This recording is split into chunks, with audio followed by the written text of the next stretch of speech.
Hello guys! Ngayon magluluto naman ako ng kinilaw na labanos o kilawin na labanos.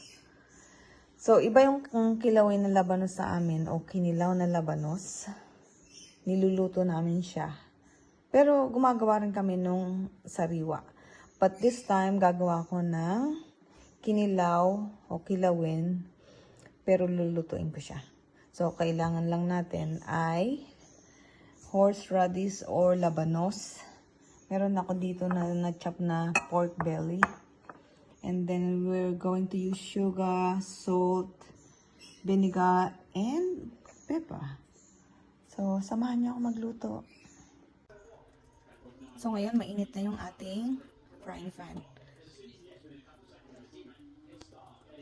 So, lagyan lang natin siya ng konting oil kasi yung pork belly medyo may fats na yon.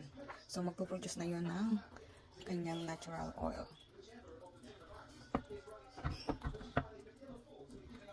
So, mainit na siya. Ating ilagay na ang ating pork belly.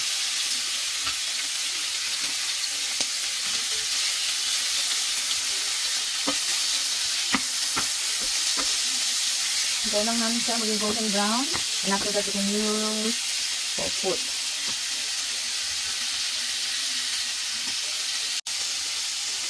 So, yan na. Nalagay na natin yung ating pork belly. And then, hintayin lang natin siya maging konting brown. And then, we can put next the onion. And next is the garlic. As simple as that. So, ayan guys. Medyo golden brown na siya. Pwede na natin ilagay ang ating onion. And then, next na natin ang garlic.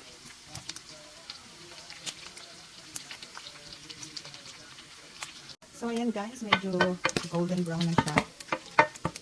Pwede na natin ilagay ang ating onion. And then next na natin ang garlic.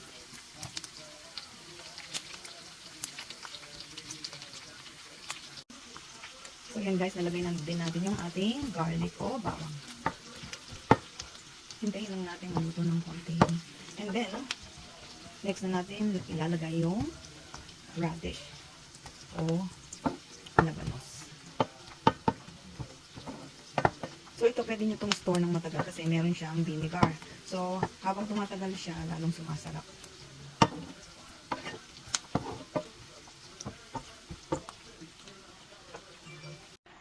So, ito na guys, nalagay na natin yung ating labanos or horseradish. Yan. Medyo maliit yung aking frying pan. But, pag naluluto naman yan,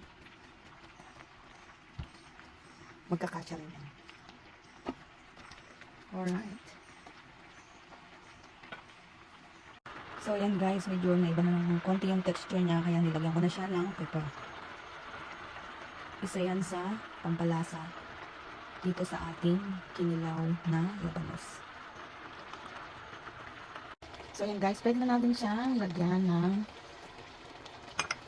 asin and sugar. So, pag nagluluto kasi ako, wala akong measurement. So, depende na lang kung anong gusto yung lasa, kung maalat o mas matamis. Pero, kailangan nyo siyempre tikman. So, lastly, ang lalagay natin is yung vinegar. Pero, once na nilagay nyo yung vinegar, huwag nyo siyang hahaluin. Hayaan nyo muna siyang kumulo para hindi siya maglasang hilaw pa yung vinegar natin. So, yun ang technique. Huwag nyo siyang hahaluin. Once na, kahit sa anong lutuin, once na nilagay nyo siya ng vinegar o ng suka, huwag nyo agad siyang hahaluin. Hayaan nyo siyang kumulo. Pero lalagyan ko siya ng konting soy sauce para magkaroon siya ng konting color.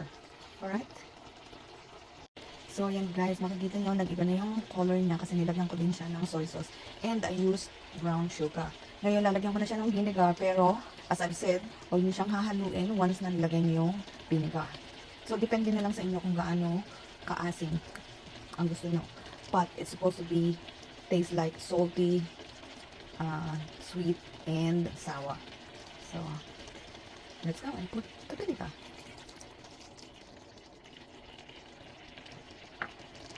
So, huwag nyo siyang haluin. Hayaan nyo lang siyang kumulo. Kasi, pag hinalo nyo siya, magiging hilaw yung lasa ng suka. So, kailangan siyang kumulo muna bago nyo haluin. Yun ang tip ko sa inyo.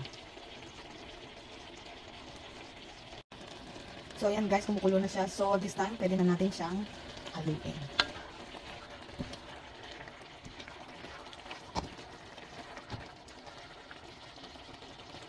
And of course, pag nagluluto kayo, kailangan nyo siyang tikman kung perfect na yung lasa niya.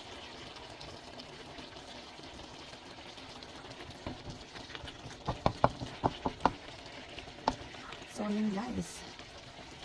Luto na ang ating kinilaw na labanos. Alright guys, thank you for watching.